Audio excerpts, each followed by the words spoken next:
Wifi দিয়ে Snapchat load করবে। কে wifi দিয়ে স্ন্যাপচ্যাটে কখন নেট লাগে জানি? এখন 4 GB নেট লাগবে, 400 নেট। আগে 800 নেট আছে। খাপা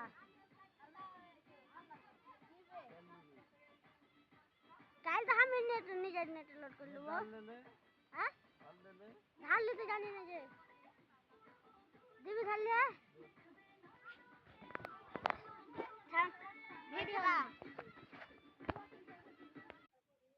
হ্যালো ভাই, এই ভিডিওর একটা লাইক এবং চ্যানেলটা সাবস্ক্রাইব